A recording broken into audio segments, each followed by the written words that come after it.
Selina's POV. Hindi alam ni Selina kung matutuwa siya o mawawalan ng malay habang tinititigan ang resultang hawak. Positibo, buntis siya. Pero ang kislap ng saya sa kanyang mga mata ay agad na balita ng kilabot nang basahin ang kalakip na liham mula sa St. Jude Fertility Clinic. We deeply regret to inform you that a clerical error occurred during your artificial insemination procedure. Nanginginig ang kanyang mga kamay. Ang sperm na dapat ay mula sa kanyang yumaong asawa na si Marco ay nagpalit. Ang biological father ng kanyang dinadala ay isang lalaking nagngangalang Travis Monteverde. Monteverde? Bulong niya. Alam niya ang pangalang yon. Sino bang hindi? Si Travis Monteverde ang tinaguri ang Merchant of Hell. Isang bilyonaryong ang negosyo ay may high-tech weaponry at surveillance system. Isang lalaking nababalot ng misteryo at panganib. Hindi ito maaari, naiiyak niyang sabi.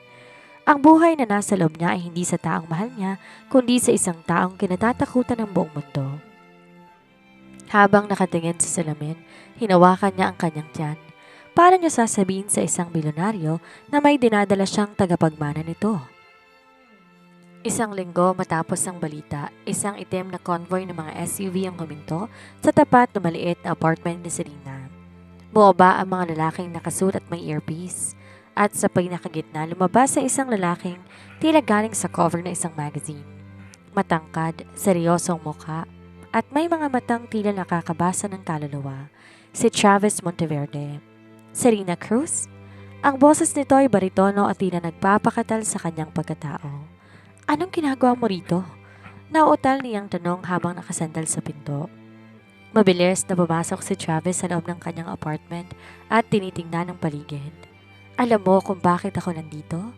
Nakuha kong report mula sa klinika. I've been looking for an heir for years, and it's ironic that a mistake gave me one. Hindi mo to property, Travis. Anak ko to? Matapang na sagot niya kahit na nanginginig na ang tuhod. Lumapit si Travis sa kanya hanggang sa maamoy niya ang pinaghalong alak at mamahaling perfume nito. It is half mine, Selena. At sa mundong ginagalawan ko ang mga kaaway ko hindi magdadalawang isip na gamitin ang mga pagkakamaling yan laban sa akin. From this moment on, you are my fiancé. Mag-iimpake ka o bubuhatin kita. Natahimik ang buong paligid. Tanging tunog ng pagtibok ng kanyang puso ang naririnig niya. Ang distansya sa pagitan nila ng binata ay sapat na para maramdaman niya ang init na nagmumula sa katawan nito. Isang init na mapanganib at nakakaakit. Mag-iimpake ka o bubuhatin kita. Ulit ni Travis sa kanya. Hindi mo ako pwedeng utusan na parang isa sa mga tauhan mo, Mr. Monteverde? Sagot niya habang pilit na pinatatatag ang boses kahit pang kanyang mga kamay ay nakakuyom sa gilid ng kanyang bestida. Hindi ito transaksyon, ito'y buhay. Ang anak ko hindi bahagi ng iyong arsenal. Isang nakakalokong ide ang sumilay sa labi ni Travis. Humakbang ito ng mas malapit. Dahilan upang mapaatras siya hanggang sa samadsad ang likod niya sa malamig na pader. Listen to me carefully, Selena. Bulong ni Travis at inilapit ang palad sa pader sa mismong gilid ng ulo niya. Sa labas ng pintong yan, may mga taong papaslangin ka para lang makuha ang DNA na dala mo. I deal with weapons. I deal with power. At ngayon, ang anak ko, ang kaisa-isang tagapagmana ng Monteverde Empire ay nasa sinapupunan ng isang babaeng nakatira sa isang apartment na walang sapat na seguridad. Anito sa kanya, kaya kong sarili ko. Giit niya rito bagamat alam niya nagsisinungaling siya. No, you can't, Selena. Kagabi pa lang may 3 sasakyan ang nagmamanman sa kalsadang ito. Hindi sila pulis, Selena. Sila ang mga tao na gustong makita kang bumagsak. If they find out you're carrying my child, you're not a person anymore to them. You are a leverage, isang pain. Kagad siyang nakakapit sa kanyang tiyan. Ang takot na kanina'y galit lang, ngayon naging malamig na realidad. Ano ba ang gusto mong mangyari? Tanong niya rito. You will move into my estate. Magpapanggap tayo mag-fiancé. I will announce to the world that we've been together for months. Bibigyan kita ng proteksyon ng pinakamahusay na doktor at lahat ng luho na hindi mo mapapangarap, paliwanag nito. At kapalit nun, ang bata, seryosong sagot ni Travis. Pagkapanganak mo, mananatili siya sa akin. Parang sinampal si Selena sa narinig. Gusto mong kunin ang anak ko. Pagkatapos ng lahat ng to, itatapon mo ko na parang basyo ng bala? It's a contract, Selena. Business. Then the deal is off. Sigaw niya at takmang itutulak ang matikas na balikat ng bilyonaryo. Ngunit bago pa man siya makalayo, mabilis na hinuli ni Chavez ang kanyang mga braso. Huwag kang pasaway, Selena. I can make your life a living heaven or a literal hell. I'm choosing heaven for you and the baby. Don't make me change my mind. Maya-maya nagkatitigan sila. Sa gitna ng galit, may ibang kuryenteng dumaloy sa pagitan nila. Isang atraksyon na hindi dapat naroon. Nakita niya ang isang bahid ng pagod sa likod ng mga mata ng binata. I will go with you. Maya-maya ay panimula niya. But under one condition, hindi mo kukunin ang anak ko sa akin. Magiging ina niya ako habang buhay. I won't just be a surrogate. If I'm going to be your fiancé, then I want a real place in this child's life. Kita niya na sandaling natigilan si Travis. Sanay siya sa mga taong sumusunod sa bawat kumpas niya. Ngunit ang babaeng to marunong sumagot, marunong lumaban. Fine, maikling sagot nito. But remember this, Selena. Once you enter my world, there's no turning back. You are mine now, at least until the baby is born. Kinuha ng binata ang cellphone at may tinawagan. Clear the perimeter. We're leaving in 5 minutes and bring the latest things. Habang pinapanood ni Selena ang mga tauhan ng binata na mabilis na kumikilos, naramdaman niya ang bigat ng kanyang pinasok. Pumasok siya sa lungga ng leon dahil sa takot kundi dahil sa pagmamahal sa anak na hindi pa niya nakikita. Ngunit ang tanong sa kanyang isipan, sino ang mas mapanganib? Ang mga kaaway sa labas o ang lalaking makakasama niya ngayon? Sa kabilang banda, ang mansyon ni Travis Monteverde ay hindi lamang isang tahanan. Isa itong kuta. Nakatayo to sa tuktok na isang maburol na lupain. Napapalibutan ng matatayog na pader na may kuryente at mga modernong surveillance camera na sumusunod sa bawat galaw. Para kay Serena, habang binabaybay ng sasakyan ang mahabang driveway, hindi ito mukhang palasyo. Mukha itong isang gintong kulungan. Bumaba ka na. Malamig na utos ni Travis nang huminto ang itim na Rolls Royce sa tapat na engrandeng entrada. Pagbaba niya, sinilubong siya ng hilera ng mga katulong at armadong gwardya. Yumukod ang lahat, isang eksenang tanging sa pelikula lamang niya nakikita. Ngunit sa halip mamangha nakaramdam siya ng panliliit. Sino nga ba siya? Isang biyuda, isang hamak na librarian na ngayon bitbit ang binhi ng pinakamakapangyarihang supplier ng armas sa bansa. Maya-maya, pinihit ni Travis ang kanyang katawan. Hinarap ang mga tauhan. Listen up, this is Selena, my fiancé.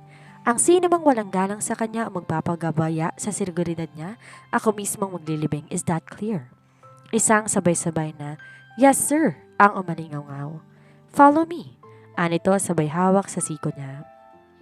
Inakyat nila ang malawak na hagdanan na gawa sa marmol hanggang sa marating ang isang pinto sa dulo ng pasilyo.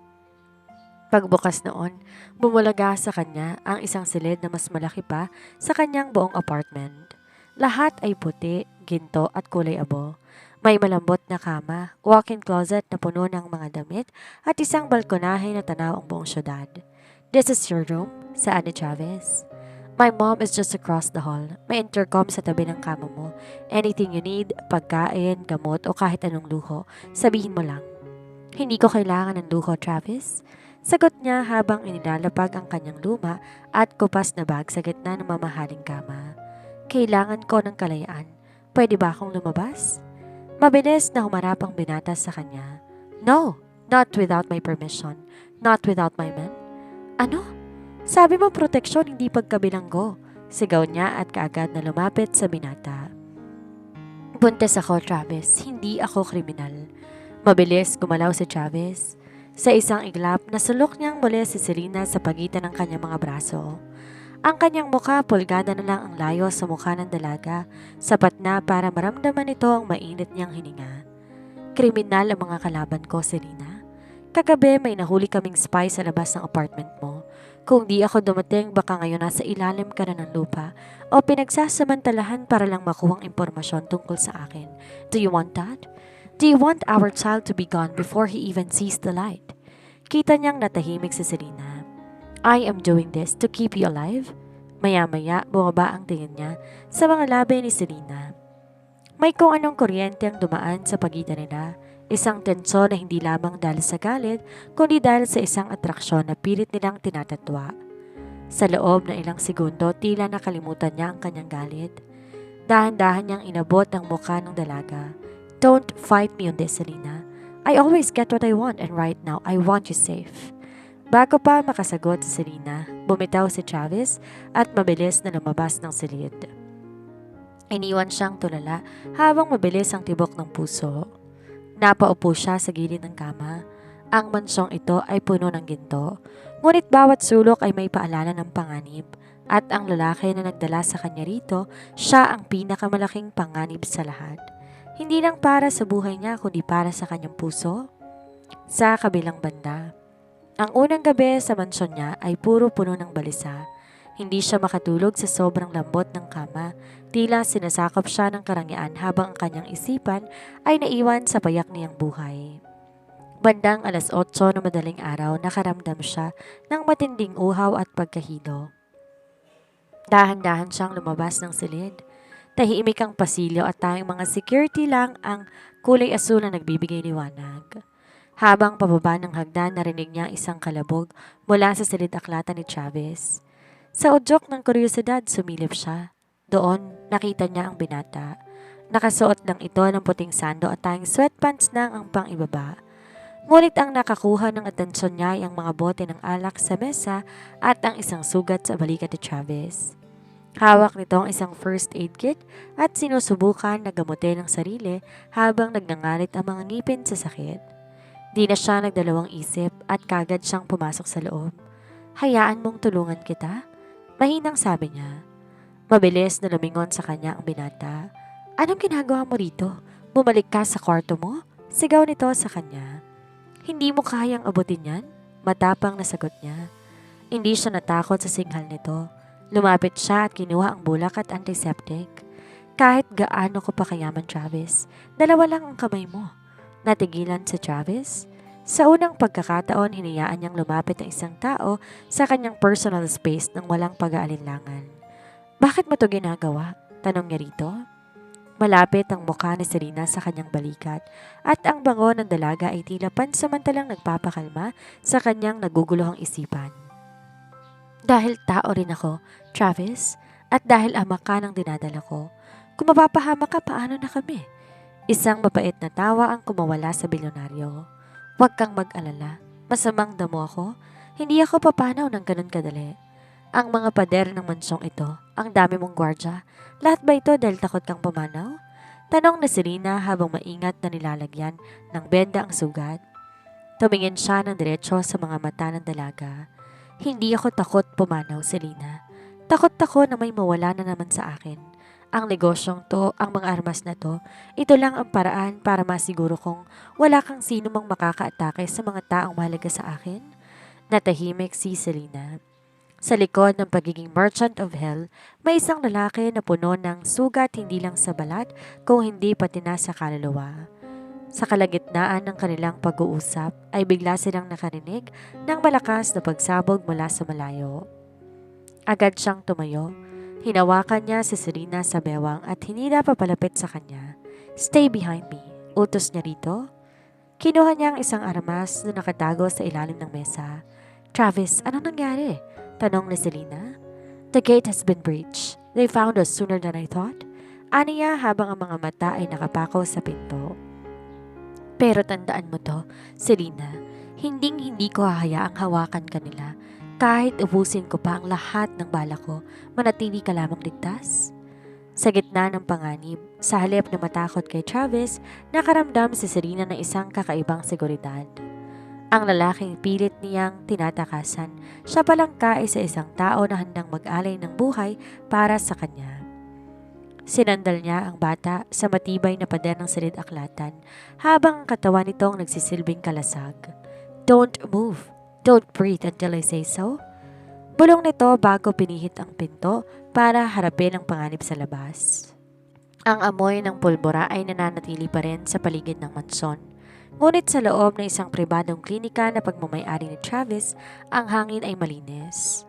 Matapos ang madugong engkwentro sa labas ng gate, hindi hinayaan ni Travis na lumipas ang araw na di na sisigurong ligtas ang bata sa sinapupunan niya. Humiga ka na. Saan nito? Maya-maya pumasok ang isang matandang doktor. si Doktora Alcantara. Mr. Monteverde, Miss Cruz, ready na ba kayong makita ang baby? Humiga si Serena sa malamig na kama. Kinakabahan siya. Pakiramdam niya hindi pa rin totoo ang lahat.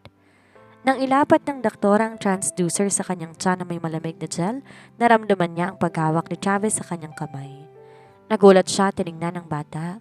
There, turo ng doktora. Yan ang inyong baby. Unti-unti tumulo ng kanyang luha.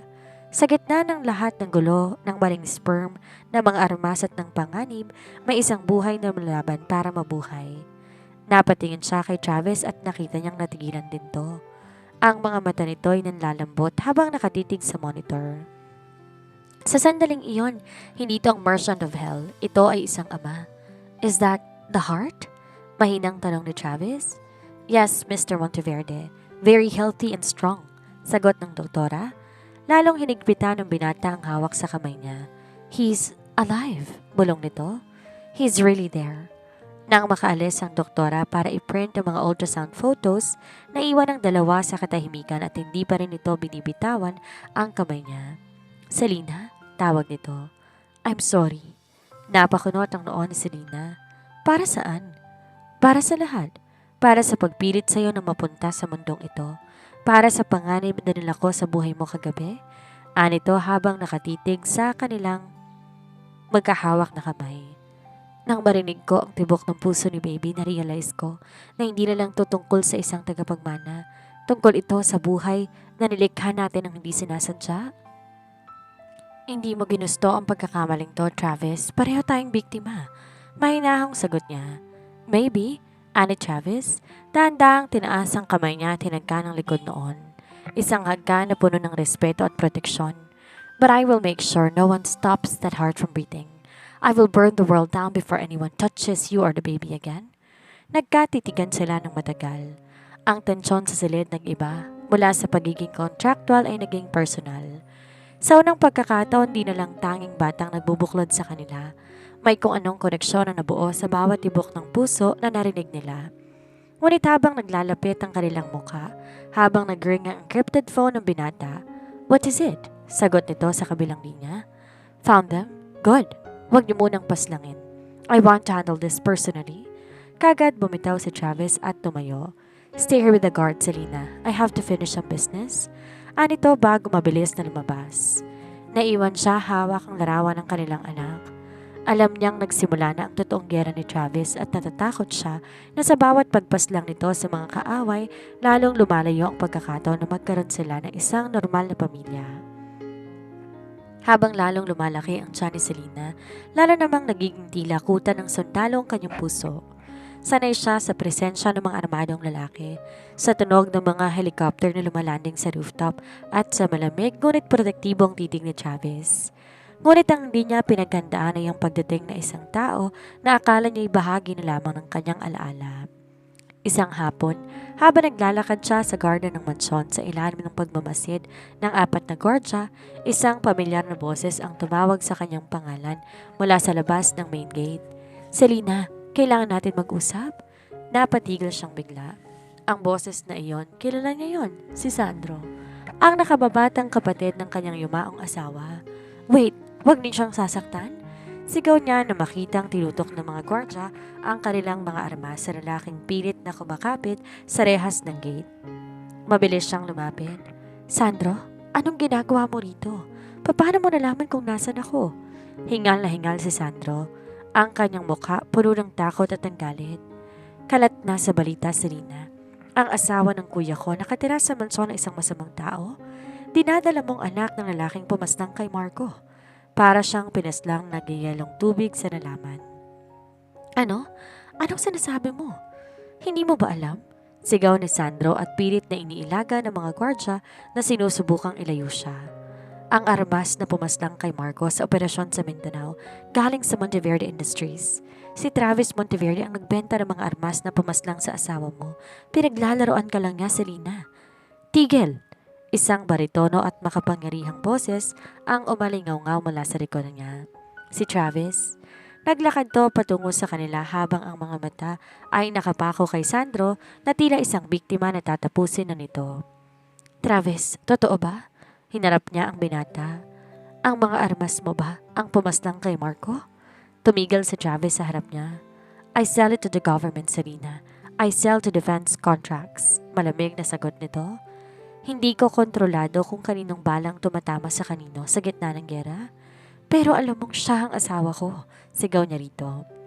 Alam mo ba nung kinuha mo ko sa apartment ko, ang asawa ko'y biktima ng sarili mong negosyo? I knew who Marco was, but that doesn't change the fact that the child in your womb is a Monteverde. You monster! Sigaw ni Sandro. Pilit kumakawala sa mga gwardya. Selena, sumama ka sa akin. Iligtas mo ang sarili mo sa demonyong ito. Sa isang mabilis na galaw, nilapitan ni Travis ang gate at tinawakan si Sandro sa leeg sa pagitan ng mga rehas. One more word from you, boy, and I will make sure you follow your brother to the grave. My business is war, but my family is sacred. At si Serena at ang bata ay pamilya ko na. Bitahon mo siya, Travis. Sigaw niya, tinahatak ang braso ng binata. Tama na! Binitawan ni Travis si Sandro na tila isang basahan at tumitingin to sa kanya. Get him out of here! Utos ito sa mga gwardya. And Selena, pumasok ka sa loob ngayon din?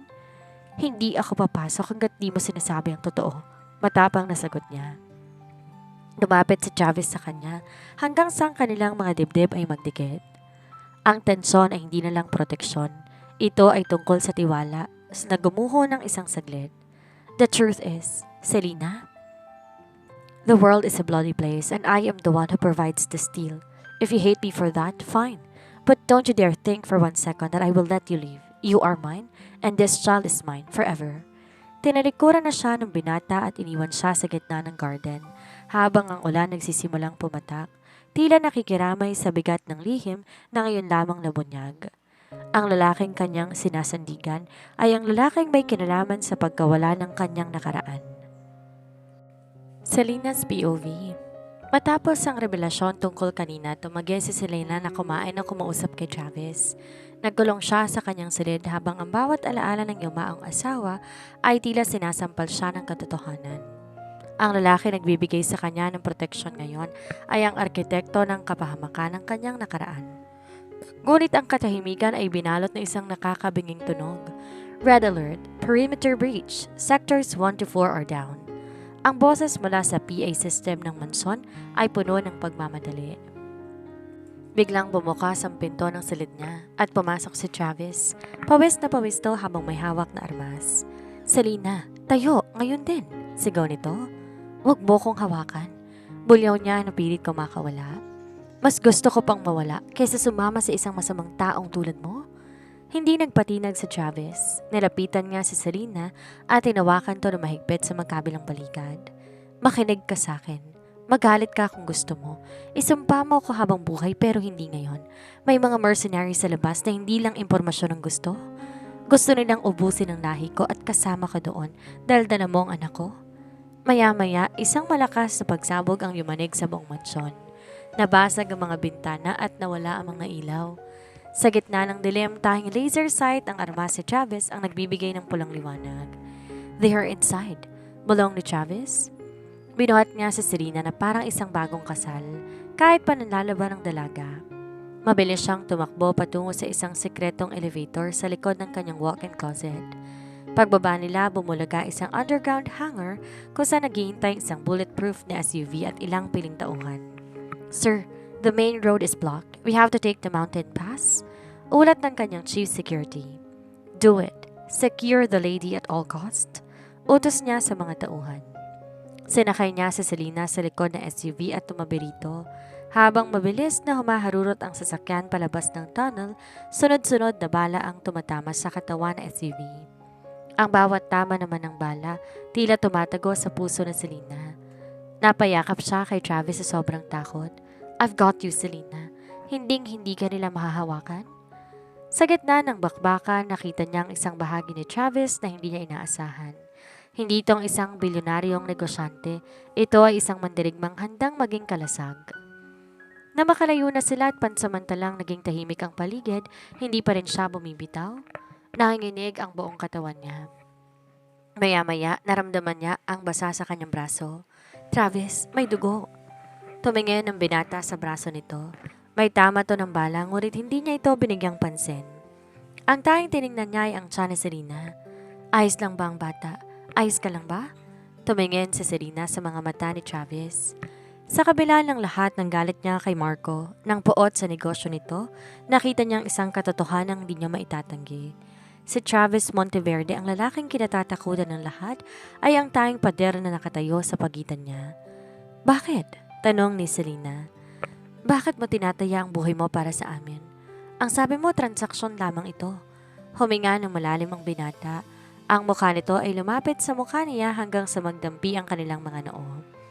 Dahil ang transaksyong ito ay naging buhay ko na, Selena.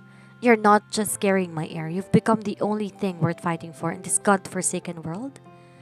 Sa sandaling yon, sa loob ng sasakyang puno ng butas ng bala at amoy ng pulbura, isang hagkan ang nabuo sa pagitan nila. Isang hagkan na puno ng takot, pagnanasa at ang simula ng isang pag-ibig na mas mapanganib pa sa gera. Dinala sila ng SUV sa isang liblib na rest house sa tuktok ng isang bangin na nakaharap sa dagat. Ito ang safe house sa tanging si Travis lang nakakaalam. Walang electronics, walang GPS. Tanging tunog ng mga alon at malamig na simoy ng hangin lang ang maririnig. Pagpasok sa loob, agad ninasikaso ni Serena ang sugat ni Travis sa braso. Sa ilalim ng liwanag ng isang gasera, kitang-kita ang mga peklat sa likod ng binata. Bakit ang dami nito? Mahinang tanong niya habang maingat na nililinis ang sugat nito. Bawat peklat ay may kwento, Selena. Sagot ni Travis habang nakatitig lang sa mukha niya. Ang iba dahil sa negosyo, ang iba dahil sa kapalpakan. Pero ang isang to, turo niya sa sugat na gawa ng bala para protektahan siya. Ito ang pinaka-paborito ko. Huwag ka magbiro ng ganyan. Saway niya, bagaman naramdaman ng pamumula ng kanyang mga pisngi. Muntik ka nang mapahamak? Biglang hinawakan ni Travis ang kamay niya at pinatigil siya sa paglilinis. Selena tungkol kay Marco at sa sinabi ni Sandro, kagad siyang umalpas sa pagkakahawak nito. Ayokong pag-usapan yan ngayon. No, kailangan natin pag-usapan. Giit ni Travis. Hinila niya si Selena hanggang sa mapaupo ito sa kanyang hita. Hindi ko itatanggi na ang armas ko ang ginamit sa gerang iyon. Pero kailangan mong malaman na nung gabing yon hindi akong kalaban. Sinubukan kong pigilan ang shipment na yon dahil alam kong mapupunta sa maling kamay. Pero huli na ang lahat, Selena. I've been living with that guilt long before I met you. Tumingin siya sa mga mata ni Travis. Nakita niya ang sinseridad na hindi kayang pikein ng kahit sinong magaling na negosyante. Kaya mo ba ako kinuha? Para pawiin ang konsensya mo? Aniya rito. Nang una, oo. Akala ko yun lang yon. Pag-amin ni Travis, gusto kong siguruhin ang magiging anak ko ay hindi lalaki sa mundong kinalakan ko. Pero habang tumatagal na kasama kita, habang nakikita kitang lumalaban para sa prinsipyo mo, na-realize ko na hindi lang ang bata ang gusto kong iligtas. Hinaplos ng binata ang mukha niya habang ang hindalaki nito dumaan sa mga labi niya. Gusto kong iligtas ang sarili ko, Selena, at ikaw lang ang tanging liwanag na nakita ko sa loob ng maraming taon. Di na nakapag-isip na maayos si Selena. Ang galit na tinanim niya ay tila natunaw sa init ng mga salita ni Travis. Sa gitna ng dilim at panganib, ang puso niya ay sumisigaw na isang katotohanan na pilit niyang tinago. Mahal na niya ang lalaking to, hindi dahil sa pera, hindi dahil sa bata, kundi dahil sa taong nagtatago sa likod ng bakal na maskara. Travis, bulong niya rito. Di na naghintay ang binata at nilapat ang kanyang mga labi sa labi ni Selena. Ang hagkan na yon hindi na tulad ng nasa loob ng sasakyan na puno ng takot. Ito ay mas malalim, puno ng pangako. Maya-maya binuhat siya ni Travis patungo sa kama. Sa ilalim ng kumot at sa gitna ng katahimikan ng gabi, ang kanilang mga mundo tuluyang nag-isa. Wala ng armas, wala ng sperm mix-up, wala ng kontrata. Tanging dalawang kaluluwa na nahanap ang isa't isa sa gitna ng kaguluhan. Pangako, bulong ni Travis sa gitna ng kanilang paglalapit. Hinding-hindi ko hahayaang may manakit sa inyo. You are my home now, Selena. Ngunit sa labas ng bintana, sa kailaliman ng gabi, may mga aninong patuloy na nagmamanman. Ang kanilang paraiso pansamantala lamang, dahil ang tunay na kalaban ay naghahanda na para sa huling pagsalakay. Sa kabilang banda, lumipas pa ang ilang buwan at naging mapayapa ang pananatili nila ni Chavez sa safe house nito. Malapit na rin siyang manganak dahil magsasyam na buwan na ang kanyang tiyan. Ngunit, ang sikat ng araw sa safe house ay dapat sanang magdala ng kapayapaan. Pero may isang tawag mula sa encrypted phone ni Travis ang bumasag sa katahimikan. Alas 7 pa lang ng umaga, pero ang mukha ng binata tila naging isang madilim na bagyo habang nakatitig sa screen ng kanyang tablet. Anong nangyari? Tanong ni Selena habang nag-aayos ng kanyang buhok. Hindi siya sumagot. Sa halip, iniharap niya ang tablet sa babae. Nabigla naman ang puso ni Selena sa kanyang nakita. Ang mga headlines sa lahat ng major news at social media ay naglalakihan. The billionaire's stolen heir, arms dealer Travis Monteverde impregnates widow via clinic error. May mga litrato nila mula sa paglabas mula sa klinika hanggang sa blurred na kuha nila sa garden ng mansyon. Pero ang mas masakit ay mga article na naglalaman ng maling impormasyon. Sinasabi ro na si Selena ay isang gold digger at sinadya raw bayaran ng klinika para makuha si Travis. At ang kanyang yumaong asawa na si Marco ay ginamit lang na alibay. Hindi to totoo? Pabulong na sabi niya. Travis, alam nila na hindi ko to ginusto. Ang klinika ang nagkamali. Someone leaked the internal files of the clinic, Selena, at hindi lang yon. Pinapalabas nila na pinilit kita, na kinidnap kita para makuha ang bata. The board of directors of Monteverde Industries is in a frenzy. Stocks are plummeting. Sinong gagawa nito? Anya rito? Ang kalaban ko. Hindi nila ako mapapaslang ng mga bala nila, so they are killing my reputation and using you as the sacrificial lamb? Sagot ni Travis. Lumapit siya kay Selena at hinawakan magkabilang balikat nito. Listen to me. Magiging magulo sa labas. Ang mga reporter, ang mga trolls, lahat sila sinusubukan kang sirain. Di nagtagal nakarinig sila ng ugong ng helicopter pero hindi ito kay Travis. May mga press na nakahanap sa kinaroroonan nila. Mula sa bintana, nakita ni Selena ang mga sasakyan na may tatak ng malalaking TV stations na mabilis umaakyat sa kalsada patungo sa rest house. Paano nila nahanap ang lugar na ito? Sigaw niya habang ang takot ay muling bumangon. May traidor sa loob ng security team ko? Selena, kailangan nating lumabas at harapin sila. If we hide, it looks like we're guilty. Haharap ako sa ganitong itsura? Na tinatawag akong manggagamit ng buong mundo. Naiiyak na sabi niya. Hinawakan ni Travis ang mukha niya. You are the woman carrying my child. You are my fiancé. Let them talk. I will be right beside you. Hahawakan ko ang kamay mo at ipapakita natin sa kanila na ang pagkakamali na ito ay ang pinakamagandang bagay na nangyari sa buhay ko. Maya-maya binuksan ni Travis ang pinto. Agad silang sinalubong ng nakakasilaw ng mga flash ng kamera. Ang mga tanong ay parang mga bala na tumatama sa kanya. Miss Cruz, totoo bang binayaran mo ang nurse sa klinik? Mr. Monteverde, gagamitin mo bang bata para makuha ang inheritance ng lolo mo? Is it true that you're holding her against her will? Sa gitna ng kaguluhan, isang reporter ang sumigaw. Selena, anong masasabi mo na ang pumaslang sa asawa mo ay ang lalaking kasama mo ngayon? Napatigil siyang bigla at kaagad napatingin sa paligid. Sa mga taong tila mga buitre na naghihintay ng kanyang pagbagsak. Naramdaman niya ang higpit ng hawak ni Travis sa kanyang kamay. Pero sa pagkakataong to, kahit ang lakas ng binata ay tila hindi sapat para protektahan siya sa sakit ng katotohanan. Bigla na lang siyang nahilo. Ang stress at ang gulo ay naging labis para sa kanyang kondisyon. Bago pa man siya bumagsak sa semento ay mabilis siyang nasalon ni Travis. Get back! Sigaw ni Travis sa mga press. If anything happens to her or my child because of this circus, I will personally see to it that every single one of your companies is shut down by sunset. Binuhat na ni Travis si Selena pabalik sa loob. Ang eskandalo nagsisimula pa lamang at sa likod ng mga kamera may isang taong tumatawa habang pinapanood ang pagbagsak ng impero ni Travis at ang pagkadurog ng puso ni Selena. Nagising si Selena sa loob ng isang silid na hindi pamilyar sa kanya. Hindi to ang safe house kundi isang pribadong medical suite sa loob ng isa sa mga skyscraper ni Travis sa Makati. Ang bintana gawa sa reinforced glass at sa labas tanaw ang mga naglalakihang digital billboard na hanggang ngayon ay mukha pa rin nila ang laman. Gising ka na pala.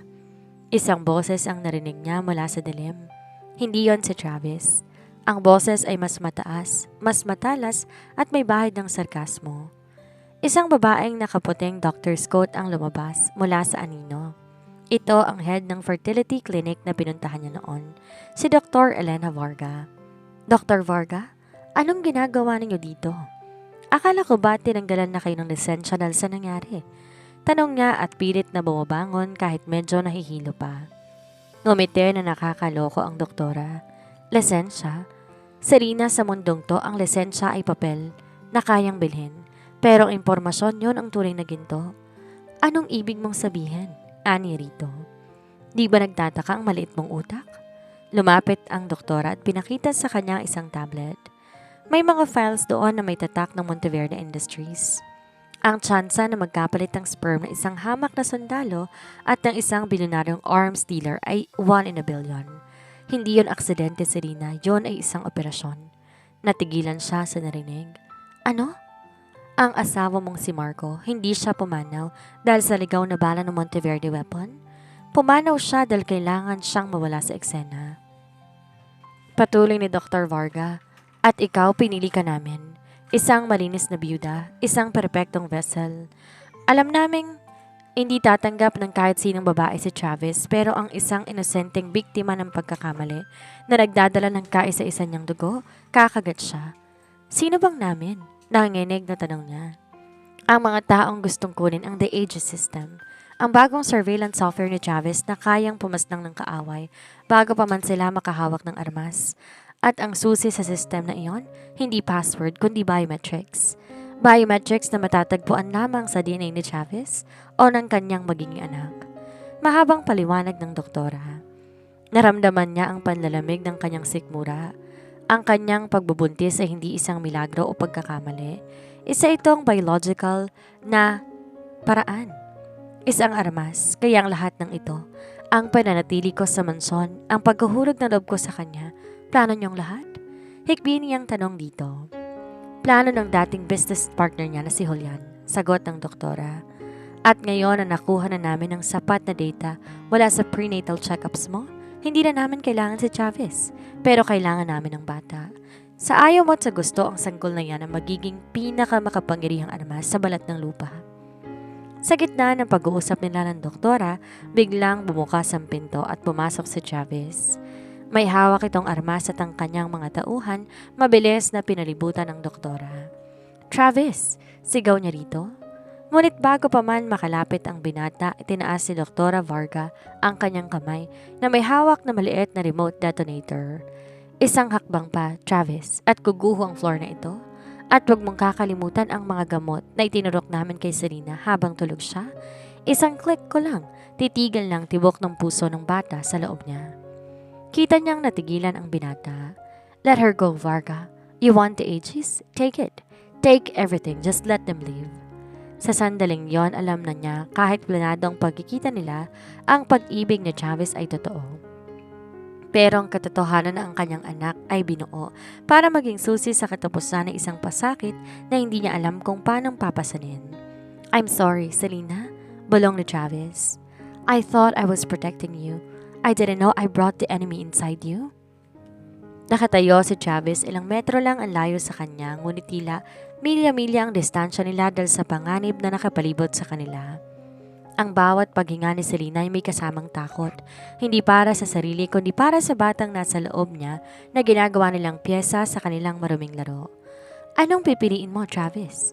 Nakakalokong tanong ni Dr. Varga habang nakatitig sa tablet. Ang imperyong binuo mo o ang pagkakamaling mahal mo na pala? Bago pa makasagot ang binata, bumukas sa malaking screen sa pader.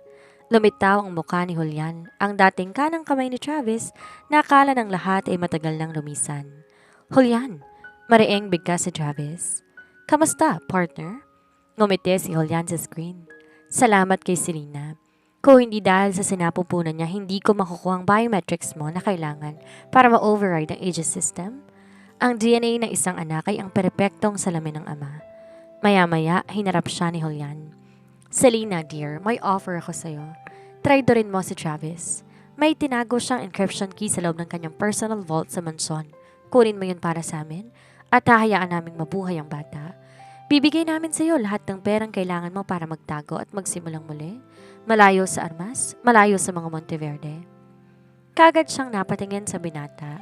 Alam niya ang encryption key na iyon ang tanging humahadlang para maging ganap na weapon of mass destruction ng Aegis system. Kung ibibigay niya, libo-libong taong maaaring mapahamak. Kung hindi, ang kanyang anak ang mawawala. Huwag mong gawin, Selena, bulong ni Travis. I can't find another way. Walang ibang paraan, Travis. Sigaw niya habang ang mga luha ay tuluyan ng umagos. Sabi ng doktora, may tinurok sila sa akin.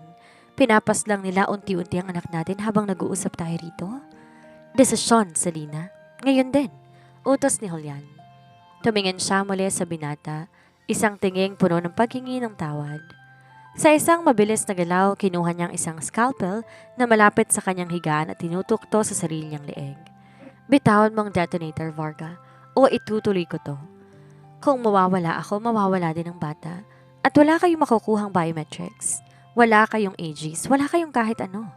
Napatigil si Dr. Varga. Pati si Julian sa screen ay nawala ang ngiti. Di nila inaasahan na isang inosenteng byuda ay may gantong klase ng tapang. Selena, no! Sigaw ni Travis sa takmang lalapit. Huwag kang lalapit, pagbabanta niya. Julian, ito ang deal. Pakawalan mo si Travis. Hayaan mo kaming makaalis dito ng buhay. At sa oras na nasa ligtas kaming lugar, ibibigay ko ang kailangan ninyo. Pero hindi ang encryption key. Ibibigay ko ang sarili ko para sa experiment ninyo. Huwag niyo lang ituloy ang lason sa anak ko. Tumawa ng malakas si Julian. Napakagandang sakripisyo. Isang ina na handang maging lab rat para sa kanyang anak. Sige, deal. Ngunit habang nagaganap ang negosasyon, nakita niyang isang mabilis na kumpas ng kamay ni Travis sa kanyang mga tauhan na nakatago sa likod. Isang silent signal. Sa gitna ng tensyon, na-realize niya na hindi lang siya ang nagpaplano. Now! Sigaw ni Travis. Biglang nawala lahat ng ilaw at isang malakas na pagsabog ng flashbang ang bumulag sa lahat. Narinig niya ang palitan ng putok, ang mga sigaw, at ang tunog ng nababasag ng mga salamin. Sa gitna ng kaguluhan, naramdaman niya isang matikas na braso na yumakap sa kanya at binuhat siya palayo sa kama. I've got you, bulong ni Travis sa kanyang tenga. And I'm never letting you go again. Pero bago sila makalabas, isang putok ng armas ang umalingaw. Naramdaman niya ang pag-ikas ng katawan ni Travis. Sa kabila ng dilim, alam niya na natamaan si Travis habang ginagawa itong palangga ang sarili niyang katawan para protektahan siya. Sa gitna na naghihingalong mga ilaw ng skyscraper, naramdaman niya ang bigat ng katawan ni Travis na sumandal sa kanya. Isang mahinang sigaw ng sakit ang kumawala sa bilyonaryo, ngunit di nito binitawan yung pagkakahawak sa kanyang bewang. Travis, may tama ka. Histerikong bulong niya habang kinakapa ang likod ni Travis. Huwag kang tumingin sa likod, Selena. Takbo! Utos nito. Sa likuran nila, muli silang inasinta ng mga tauhan ni Julian. Bawat bala na tumatama sa pader ay nagpapatalsik ng tipak ng simento. Si Travis sa kabila ng kanyang sugat ay mabilis na humarap at nagpakawala ng 3 tumpak mula sa kanyang armas, dahilan upang mapatigil ang mga humahabol. Sir, the extraction team is at the rooftop. Sigaw na isa sa mga tauhan nito habang nagbibigay ng covering fire. Pinasok nila ang service stairwell. Bawat baitang ng hagdan tila isang kalbaryo para sa binata. Napansin ni Selena ang pamumutla ng mukha nito, ang pawis na namumuo sa kanyang noo at ang pagbagal ng mga hakbang nito. Iwan mo na ako, Travis. Hindi mo kami kayang sugatan ka. Pagmamakaawa niya rito. Ililigtas ko ang anak natin, pangako, pero kailangan mong mabuhay. Tumigil to at tinawakan ang mukha niya. I told you, you are my home. Sinong lalaking iiwan ang kanyang tahanan para masunog? If I gone tonight, I die as your protector, not as a merchant of death. Di na lang siya nagsalita at tumango na lamang. Narating nila ang rooftop at ang tunog ng papalapit na Black Hawk helicopter ni Travis ay nagbibigay kaunting pag-asa. Ngunit bago sila makatapak sa helipad, bumukas ang pinto sa likuran nila. Si Julian, hawak ang isang mataas na kalibre ng armas. Travis, akala mo ba gano'n ang kadali? Kinuha mo sa akin ang lahat, ang posisyon ko sa kumpanya, ang respeto ng board at ngayon, kukunin kong kaisa-isang bagay na mahalaga sa'yo. Tinutok ni Julian ang armas kay Selena. Sa isang iglap, tila bumagal ang takbo ng mundo. Walang pag-aalinlangan na hinarang ni Travis ang kanyang buong katawan sa harap ni Selena at isang sunod-sunod na putok ang umalingaw. Travis! Sigaw niya sa binata. Kita niyang unti-unti itong bumabagsak sa sahig. Ngunit bago pa makaasinta muli si Julian, isang sniper mula sa helicopter ang tumama sa ulo ng traidor. Julian fell instantly, dead before he hit the ground. Gumapang siya patungo sa bintana. "Travis, please, stay with me. Ang anak natin, hihintayin ka niya?" Aniya rito habang sinusubukan pigilan ang pag-agos ng dugo sa dibdib ni Travis. Maya-maya pa tumingin to sa kanya at isang mahinang ngiti ang sumilay. Tinaas ang nanginginig na kamay at hinawakan ng tiyan niya. "He is a fighter, just like his mother. Huwag ka nang magsalita ng ganyan. Tulong!" Sigaw niya sa mga medic na mabilis bumababa mula sa helicopter. Habang sinasakay sila sa helicopter, naramdaman niya ang huling higpit ng hawak ni Travis sa kanyang kamay bago to tuluyang nawala ng malay. Sa ilalim ng nagdiliwanag na mga bituin ng Maynila, hindi niya alam kung ang pagsagip na ito ay simula ng kanilang bagong buhay o ang huling paalam ng lalaking nagpabago sa kanyang mundo. Ang St. Jude Medical Center ay nababalot ng matinding seguridad. Hindi na ito ang tahimik na ospital na pinuntahan ni Selena noon. Ngayon, bawat kanto ay may armadong tauhan ni Travis. Ngunit sa loob ng intensive care unit ay ang delivery room. Ang tanging naririnig ay ang nakatutuliling na tunog ng mga makinang sumusubok sa tibok ng puso. "Huminga ka, Selena." "Push!" Sigaw ni Dr. Alcantara. Ang sakit ay tila binabaklas ang kanyang balakang. Ngunit higit sa pisikal na sakit, ang kanyang isipan ay nakatuon sa kabilang silid, kung saan ang mga doktor ay kasalukuyang kumukuha ng mga bala mula sa dibdib ng binata. "Travis," bulong niya sa gitna ng kanyang pag-iri. "Huwag kang bibitaw. Kailangan ka namin." Sa kabilang bahagi ng salamin sa operating room, ang flatline ng monitor ni Travis ay nagdulot ng panic sa mga nurse. "We're losing him. Defibrillator, 200 joules. Clear!" Sigaw ng surgeon. Ang katawan ni Travis ay umigkas mula sa mesa, walang reaksyon. Kasabay nito sa delivery room, isang huling malakas na pag-iri ang ginawa ni Selena. Ang kanyang buong lakas, ang kanyang pag-asa, at ang kanyang pag-ibig ay binuhos niya sa sandaling iyon. Isang malakas at malusog na iyak ng sanggol ang pumuno sa silid. Isang sanggol na lalaki, isang maliit na bersyon ni Travis. "Congratulations, Selena. Isang napakagwapong baby boy." Nakangiting sabi ng doktora habang inilalapag ang sanggol sa balikat niya. Naiyak siyang bigla. Ang mainit na balat ng kanyang anak ang nagbigay sa kanya ng kakaibang kapayapaan. "My little Travis, ang tapang mo." Ngunit ang saya ay naudlot nang mapansin niya ang gulo sa labas ng kanyang glass door. Nakita niya ang mga nurse na tumatakbo patungo sa kwarto ng binata. "Anong nangyayari? Si Travis? Nasaan siya?" Sigaw niya at pilit na bumabangon kahit nangihina pa. "Miss Cruz, bawal po kayong tumayo." "Hindi, dalhin niyo ako sa kanya ngayon din." Dahil sa kanyang pagpupumilit, dinala siya ng mga nurse gamit ang wheelchair habang karga-karga ang kanyang bagong silang na anak. Pagdating nila sa tapat ng ICU, tumigil lahat ng ingay at ang mga tauhan ni Travis ay nakayuko. Si Marcos, ang chief security, ay nakasandal sa pader habang ang mga mata ay mapula sa pagpigil ng luha. Kaagad siyang pumasok sa silid. Doon nakahiga si Travis habang maputla at tila wala ng buhay. Ang monitor ay naglalabas na isang mahabang tunog. Isang patunay na huminto na ang puso nito. "No, Travis, no." Lumapit siya sa gilid ng kama at kinuhang malamig na kamay ng binata. Nilapit niya ang sanggol sa mukha ng ama nito. "Travis, tingnan mo siya. Narito na ang anak mo. Ang sabi mo, poprotektahan mo kami. Ang sabi mo, hindi mo kami iiwan." Hikbi niya habang kanyang mga luha ay pumatak sa pisngi ni Travis. "Gising na, please. Di ko kayang palakihin ang anak natin na mag-isa sa mundong iniwan mo." Sa di inaasahang pangyayari, sa gitna ng kanyang pagtangis, naramdaman niya ang isang mahinang galaw. Ang mga daliri ni Travis ay tila sumagot sa hawak niya. "Beep, beep." Ang mababang tunog sa monitor naputol. Isang mahina ngunit matatag na tibok ang muling lumitaw sa screen.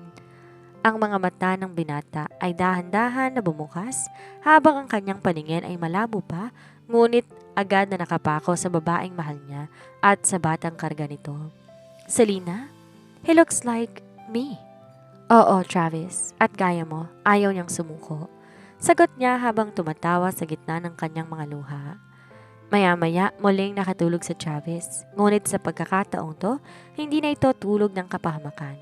Ito ang tulog ng isang mandirigmang sa wakas ay nahanap na ang kanyang kapayapaan. Ang maling sperm nagbunga ng tamang pag-ibig.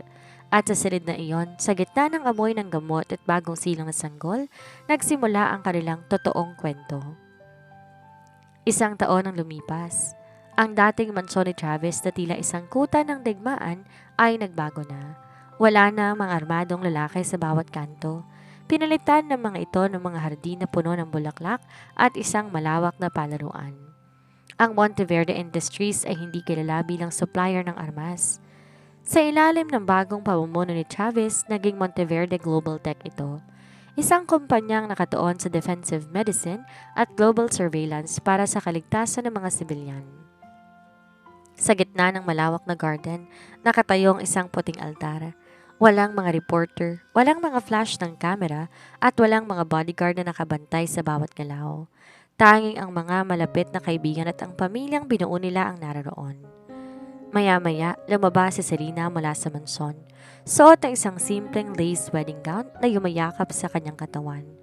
Habang sa kanyang mga bisig ay ang isang taong gulang na si Little Travis na nakasuot ng maliit na tuxedo. Nakatayo naman sa dulo ng altar si Travis. Nang magtagpo ang kanilang mga mata, ang matapang na bilyonaryo ay hindi nakapigil. Isang butil ng luhang gumulong sa kanyang pisngi. Hinawakan niya ang dalawang kamay ni Selena. Selena, panimula niya. Nagsimula tayo sa isang pagkakamali. Isang clerical error na akala ko'y magiging sumpa sa buhay ko. I was a man who traded in death, a man who thought power was found in the barrel of a gun. Humigpit ang hawak niya sa kamay ni Selena. But then you came. You showed me that the greatest power is not the ability to take a life, but the courage to protect one. You gave me a son, and more importantly, you gave me a reason to be a better man. Hindi dahil sa surrogacy kaya ako nandito, kundi dahil sa bawat segundong pinili mong manatili sa tabi ko, kahit alam mo ang dumi na nakaraan ko. Ngumiti si Selena. Ang kanyang mga mata nagniningning sa saya. Travis, akala ko noon, kinuha mong kalayaan ko, pero ang totoo, pinalaya mo ko sa takot na muling magmahal. Sabi mo noon, transaction lang to. Pero sa bawat sakripisyo mo, pinakita mo sa akin na tunay ng pag-ibig hindi binabayaran. Ito'y pinaghihirapan. Today, I don't just carry your name. I carry your heart at hindi ko yun bibitawan.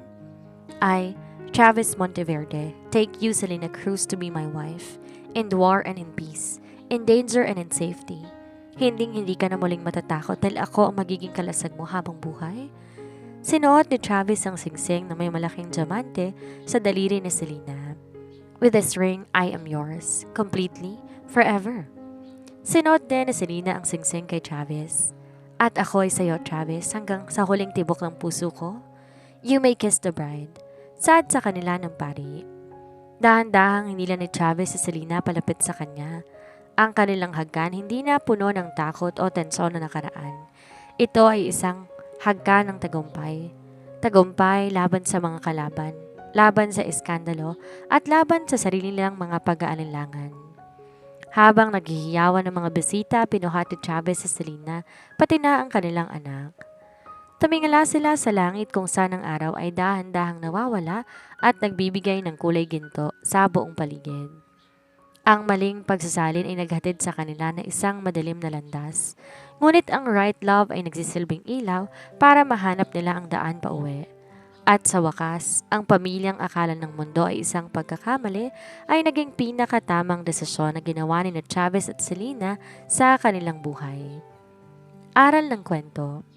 Ang mix-up na nangyari kay Selena at Travis ay tinuring na isang malaking kasalanan at error na sumira sa plano ni Selena. Ngunit itinuturo nito na hindi lahat ng di inaasahang pangyayari ay malas. Kung minsan ang mga maling kaganapan ang nagdadala sa atin sa mga taong kailangan natin upang mabuo ang ating pagkatao. Dito na po nagtatapos ang kwento ni Selena at Travis. Maraming salamat po sa lahat ng mga nakinig at sumuporta. Sana po patuloy niyo pa ring suportahan ang mga susunod kong story. Thank you and keep safe everyone.